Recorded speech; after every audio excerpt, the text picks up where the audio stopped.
Nasa labas na tayo ng nayon, marahil nasa gitna na tayo ng bukirin. Ang lungkot dito.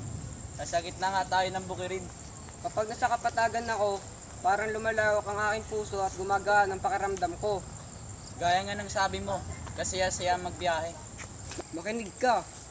Noon ko pa gustong sabihin sa iyo na hindi na sa bambuhay ka lang lamang umaawit ng mga maikling awit o bumibigkas na mga kwento.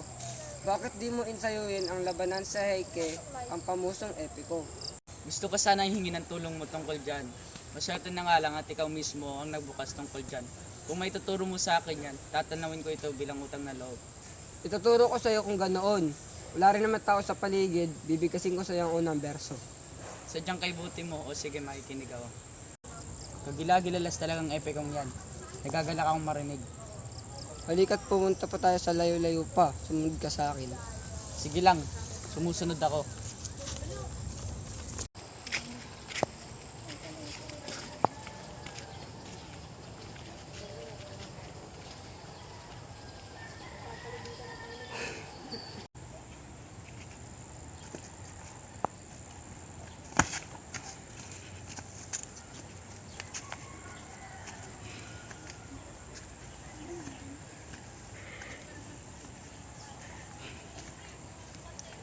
Talaga ako ng isang kenyo ay gagawin kitang koto. Napakabuti mo nga talaga. Ano yun? Nakakarinig na ako ng agos ng tubig. Malamang malapit na tayo sa ilog. Oo nga, pakaramdam ko ngayon malapit na tayo sa ilog. Anong gagawin natin? Kailangan natin itong tawirin. Ano nga ba dapat natin gawin? Malapit na katira. Dahil may kailangan pa kaming lakarin sa kabilang bundok, kinakailangan na namin magmadali. Ano itong nakikita namin? Dalawang bulag na nagtatangkang lumusong sa dagat. Paano kaya nila magagawa iyon? Itigil muna kami dito at panonoorin sila pansamantala. Maghagis ka ng bato upang malaman natin ang lalim ng ilog. Eto, maghahagis na ako. Mukhang malalim doon. Oo nga, malalim nga roon. Subukan mo naman sa ibang direksyon. Mukhang mababaw roon. Mababaw nga roon. Tumawid na tayo ng painot inot. Pero teka lang amo, bubuhatin ko na kayo. Huwag na. Hindi ka nakakita. Baka madisgrasya pa tayo. Pero para na rin sa kaligtasan nyo, hayaan nyo nang buhatin ko kayo.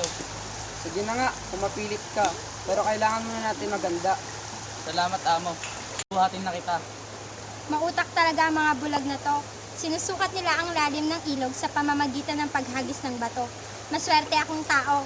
Ako ang magpapabuhat patawid ng dagat.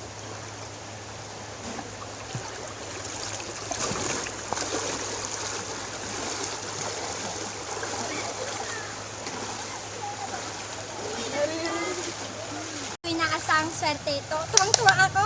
Ano Kikuichi? Handa ka na? Nasaan ka na? Bakit di mo pa ako buhatin patawid? Buhat lang sa akin. Pero naghahanda pa lang ako ah.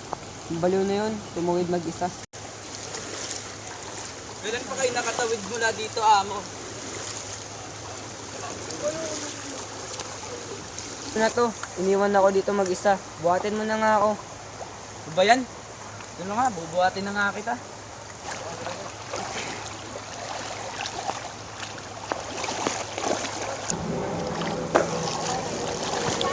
Kikuichi, tagayan mo na ako. Okay, sige, eto na.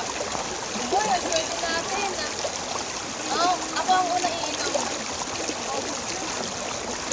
Kikuichi, nasa na? Ayan na. Ba't walang laman? Isang patak. Binagay ko na. Tagayan mo nga ulit ako.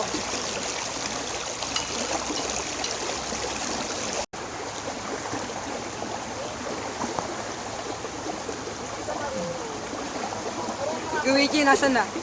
Binagay ko na.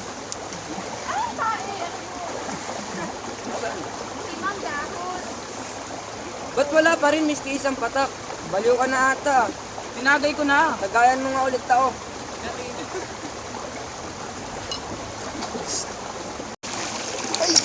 Sa, Ba't mo pinagtukan? kahit di minsan di pa dumapo kamay ko sa'yo. Iloko ka pala eh.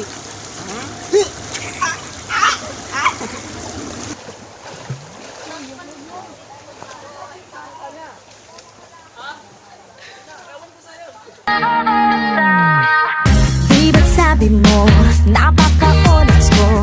Huwag nang magpaganda, sayang lang ang oras ko.